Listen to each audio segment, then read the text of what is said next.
అదే RTV app వార్తల్ని క్షణాల్లో చదివే అవకాశం ఉంటుంది. ఒక న్యూస్ పేపర్, ఒక టెలివిజన్ ఛానల్ మీ చేతుల్లో ఎప్పుడు ఉంటాయి. 2014-2019 లోక్సభ ఎన్నికల్లో అబ్సల్యూట్ మెజార్టీతో ఎన్డీఏ గవర్నమెంట్ ఫామ్ చేసింది. సింగిల్ లార్జెస్ట్ పార్టీగా భారతీయ జనతా పార్టీ అధికారంలోకి వచ్చింది. ముచ్చటగా మూడోసారి కేంద్రంలో ఎన్డీఏ అధికారంలోకి వస్తుందా, అబ్కి బార్ 400కి పార్ అని చెప్పి భారతీయ జనతా పార్టీ నేతలు ప్రచారం చేస్తున్నారు. మరొకవైపు ఇండియా కూటమి ఖచ్చితంగా మేము అధికారంలోకి వస్తామంటున్నారు. ఏదైతే బాగుంటుంది, ఎట్లా అయితే బాగుంటుంది అనేది మనతో మాట్లాడడానికి స్థానికులు ఉన్నారు, స్థానిక నేతలు ఉన్నారు. వారి అభిప్రాయం మనం కనుక్కుందాం. ఒకసారి చెప్పండి, మీకు సంబంధించి అంటే ఈసారి 400 సీట్ల పైన సాధించి కేంద్రంలో మూడోసారి అధికారంలోకి వద్దామని చెప్పేసి ఒక ధీమాతో ఉన్నటువంటి పరిస్థితి భారతీయ జనతా పార్టీ నేతలు. సరే, గవర్నమెంట్ అనేది ఫామ్ ఎట్లా అవ్వాలనో అట్లా అవుతుంది. మీరు సెంట్రల్లో చేసిన పనులు కొన్ని మంచిగానే ఉన్నాయి, లేవని కాదు. ఇప్పుడు ప్రజలు చూదా గమనిస్తున్నారు, వాట్ ఈజ్ వాట్ అని చెప్పని. ప్రతిదానికి మీరు హిందుత్వాన్ని అడ్డు పెట్టుకొని దాని మీదనే ఓట్లు సంపాదించుకునే రాజకీయం చేస్తున్నారు. సెంట్రల్ గవర్నమెంట్ వచ్చినప్పుడు మనిషికి 15 లక్షలు ఇస్తా అన్నారు. ఏమైనాయి? వాటి గురించి పబ్లిక్ అయితే ఆశపడే ఉంటారు కదా. మేము మాకు ఇవ్వమని చెప్పని మిమ్మల్ని అడగలే, మీరే ఇస్తామని చెప్పని అన్నారు. మళ్ళీ ఇంకొకటి లోకల్కి వస్తే సంజయ్ అన్న గారు ఎమ్మెల్యేగా చాలాసార్లు ఓడిపోయారని చెప్పని సానుభూతితో ఓట్లేసినారు. పార్లమెంట్లో క్వశ్చన్ వల్ల 400 చిల్లరనో 500 చిల్లరనో క్వశ్చన్స్ వేసినారు. అదే ఈ మన వినోద్ కుమార్ గారు 4000 చిల్లర క్వశ్చన్స్ వేసినారు. మాకు తెలిసిన విషయం మేము చెప్తున్నాం, చేసినారు. ఏదో ఒకటైనా కానీ మీరు ప్రశ్నించండి. మీరు కరీంనగర్కు ఏం చేశారు, మీరు ఫండ్ తెచ్చారని చెప్పాను. కరీంనగర్ లోక్సభ పరిస్థితి ఎట్లా ఉంటుంది? కరీంనగర్ ఈసారి అయితే 3 కోణాలుగా కంపల్సరీ ఉంటుంది. బీఆర్ఎస్కు ఛాన్స్ ఉందని చెప్పని అనుకుంటున్నాం. ఎందుకంటే నువ్వు ఫండ్స్ ఏమేమి తెచ్చినారో మీరు చెప్పమని చెప్పని ప్రతిపక్షాలు అడుగుతున్నారు. మేము చెప్తాం అంటున్నారు. ఇద్దరు ఒకరు ముఖాముఖి ఇంతవరకు అయితే అవుతలేరు. అంటే ఇప్పటికే ఒక భారతీయ జనతా పార్టీ నుంచి సిట్టింగ్ ఎంపీ బీజేపీ జాతీయ ప్రధాన కార్యదర్శి సంజయ్ని బరిలో దించింది. మాజీ ఎంపీ వినోద్ కుమార్ బీఆర్ఎస్ నుంచి బరిలో ఉన్నారు. మరొకవైపు కాంగ్రెస్ పార్టీ రెడ్డి వర్సెస్ రావు మధ్యలో టికెట్ కొరకు కొట్లాట నడుస్తున్నది. వాళ్ళిద్దరు ఇట్లా ఎవరైతే ట్రయాంగిల్ గట్టి పోటీ ఉంటుంది. ఇప్పుడు వాస్తవంగా చెప్పాలంటే బీజేపీ ఉన్ను బీఆర్ఎస్ మాత్రమే ఉంటుంది. కాంగ్రెస్ను ఎవరు నమ్మరు. వాళ్ళు సెంట్రల్లో వచ్చినా చేసేది ఏముంటుంది, మళ్ళీ అన్ని ఉగ్రవాద చర్యలు అవి ఉంటాయి. ఇప్పుడు సెంట్రల్లో గవర్నమెంట్ వచ్చినప్పుడు ఉగ్రవాదం అనేది తగ్గింది, చేశారు, చేయలేదని చెప్పని కాదు. కాకపోతే ఏంటంటే ఇక లోకల్లో పనులు కావట్లేదు. సెంట్రల్లో మీకు ఇస్తా అన్న హామీలు నెరవేర్చలేదు. ఉద్యోగాలు అంటే ఏంటి, గృహ కల్పమైన ఏమన్నా కొన్ని విషయాలు అయితే ఇంతవరకు కాలేదు. ఇక లోకల్ చూస్తేనేమో నేను సంజయ్ అన్న గారు తెస్తే నేను ఇంత తెచ్చినా అని చెప్పని కాగితం పరంగా చూంచండి. మిమ్మల్ని ప్రతిపక్షాల వాళ్ళు అడుగుతున్నారు. అడిగినప్పుడు ఇద్దరు చర్చకు రండి, కూర్చొని ప్రజలకందరికీ తెలుస్తుంది కదా, నువ్వేం తెచ్చినావు నేనేం తెచ్చినా. నేను ఇది స్మార్ట్ సిటీ నిధులు మేము తెచ్చినామని, వాళ్ళు మేము తెచ్చినామని, మాకు తెలిసినట్టయితే స్మార్ట్ సిటీ నిధులు మాత్రం మన వినోద్ కుమార్ సార్ తెచ్చినట్టు తెలుసు అందరికీ. రైట్. ఒకవైపు ఇటు లోకల్లా కరీంనగర్ లోక్సభ స్థానంలో ఇటు వినోద్ కుమార్ వర్సెస్ బండి సంజయ్ మధ్యలో ఉంటుంది. కాంగ్రెస్ నుంచి అయితే రెడ్డి అయితే ఏంటి, రావు అయితే ఏంటి అనేటువంటి కోణంలో వీరు చర్చ జరుపుతున్నటువంటి పరిస్థితి. ఇంకా అది టికెట్ కన్ఫామ్ కాలేదు. మీరేమంటారు? కేంద్రంలో భారతీయ జనతా పార్టీ మూడోసారి ముచ్చటగా వస్తుందని ఒక ధీమాతో ఉన్నటువంటి పరిస్థితి. ఇప్పుడు ఈసారి కేంద్రంలో నరేంద్ర మోడీ గారిని చూసి 2 సార్లు అధికారాన్ని కట్టబెట్టారు. కానీ వాళ్ళు ఏం చేస్తున్నారంటే హిందూ ధర్మం కోసమే ఓట్లు అడగడం, ఎలక్షన్ టైంలోనే వాళ్ళు మన సైనిక స్థావరాల మీద దాడులు చేయడం, అలాంటివి పెట్టడము, కావాలని ఈ హిందూ దేవాలయాలు ఓపెనింగ్ చేసి మేమే ధర్మం కాపాడుతున్నాం, మేమే ఈ సైనిక వ్యవస్థను కాపాడుతున్నాం అని ఒక కవరింగ్ చేసి ఆ రకంగా ఓట్లు తీసుకునే ప్రయత్నం చేస్తున్నారు. కానీ అసలు మన దేశ ప్రజలకు కావాల్సింది ఏంటి?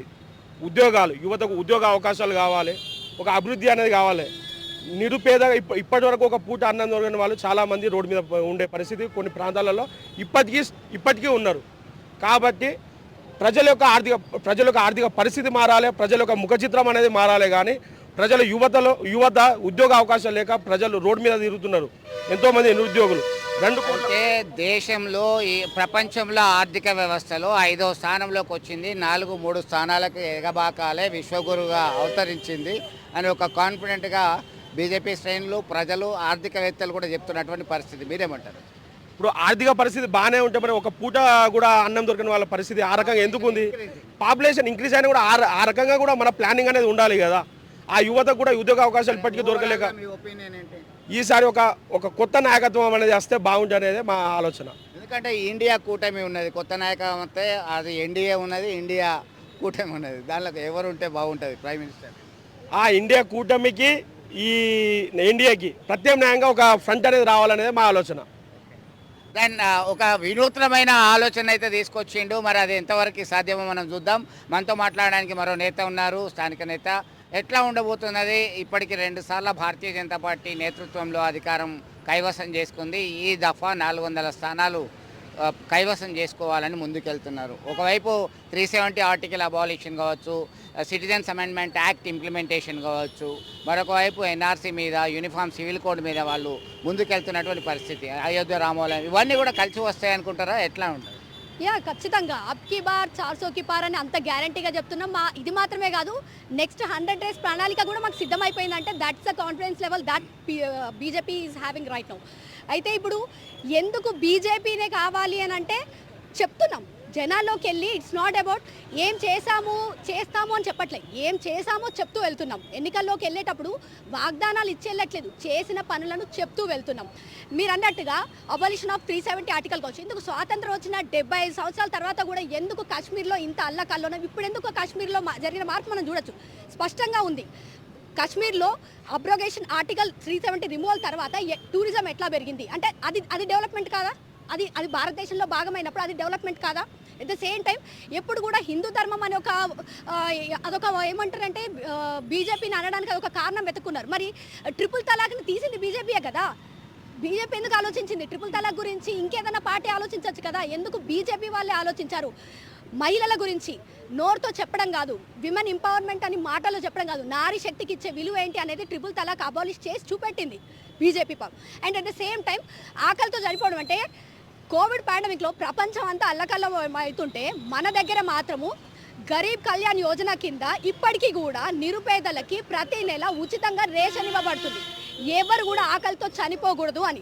అంటే ఒకానొక కాలంలో గరీబీ హఠావో అని నినాదంతో వచ్చిన ఇందిరమ్మ రాజ్యం కావచ్చు, అది ఇప్పటికీ తేకపోగా ఇప్పుడు పేదవాడు ఆకలితో చనిపోకూడదు అని చెప్పేసి గరీబ్ కళ్యాణ్ యోజన తోటి వచ్చి నిరుపేదలకి ఎటువంటి కష్టం రాకుండా వారి ఇంటికి భోజనాన్ని అందిస్తున్నది మోదీ గారి ప్రభుత్వం.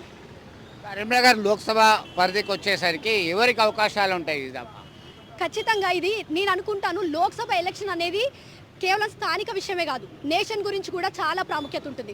నేషన్లో ఎందుకంటే లోక్సభ ఎన్నిక అనేది దేశం లోపల గవర్నమెంట్ ఫార్మేషన్ని డిసైడ్ చేస్తుంది. దేశం లోపల ఎటువంటి నాయకత్వం కావాలనుకుంటున్నా అనే దాని మీద కూడా అది ఒక కీలక పాత్ర పోషిస్తుంది. ఎప్పుడైనా కానీ మనం ఒక మాట వింటుంటాం, మొన్నటి ఎలక్షన్ తర్వాత చెప్తున్నాం, గల్లీలో ఎవరున్నా ఢిల్లీలో మాత్రం మోడీ గారి ప్రభుత్వమే రావాలని ఒక గట్టి నినాదం మనకు వినిపించింది. అంటే స్థానిక ఎలక్షన్స్ అంటే లోకల్ గవర్నమెంట్ విషయంలో ఉన్న ఆలోచన విధానము సెంట్రల్ గవర్నమెంట్ ఫార్మేషన్ వచ్చేటప్పటికి ఖచ్చితంగా మారుతుంది. అట్ ద సేమ్ టైం నేషన్లో కనుక మన ప్రభుత్వం ఉన్నట్టయితే ఇక్కడ స్థానికంగా ఉన్న నేత సెంట్రల్ గవర్నమెంట్ ఫామ్ చేసిన పార్టీకి సంబంధించిన వ్యక్తి అయితే మనకు నిధుల విషయంలో కానివ్వండి, ఎటువంటి వర్క్స్ డెవలప్మెంట్కి ఏదైనా కానివ్వండి అనుకూలంగా ఉంటుంది. కాబట్టి ఖచ్చితంగా బీజేపీ వైపే ప్రజలు మొగ్గు చూపే అవకాశం ఉంటుంది. మొత్తం మీద ఒక భిన్నమైనటువంటి అభిప్రాయాలు వ్యక్తమవుతున్నాయి. ఎందుకంటే మరొకసారి మోడీ సర్కార్ రావాలని కొందరు కోరుకుంటున్నారు. అయితే 15 లక్షల రూపాయలు ఇస్తా అన్నారు, అవి ఇవ్వలేదు. నిరుద్యోగం పెరిగిపోయింది, ఆకలితో అలమటిస్తున్నారని మరికొందరు అభిప్రాయం వ్యక్తం చేస్తున్నటువంటి పరిస్థితి. మొత్తం మీద ఈ దఫా సైతం భారతీయ జనతా పార్టీ నేతృత్వంలోని ఎన్డీఏకి పట్టం కడతారా? గల్లీలో ఎవరున్నా ఢిల్లీలో మాత్రం మోడీ ఉండాలనేటువంటి అభిప్రాయానికే పట్టం కడతారా? వేచి చూడాల్సిందే. వీడియో జర్నలిస్ట్ సుమంత్తో కలిసి చంద్రశేఖర్, RTV, కరీంనగర్ నుండి. మరిన్ని వీడియోస్ కోసం ఛానల్ ని సబ్స్క్రైబ్ చేయండి, లేటెస్ట్ అప్డేట్స్ కోసం వాట్సాప్ ఛానల్ ని ఫాలో చేయండి, అండ్ లింక్ డిస్క్రిప్షన్ లో ఉంది.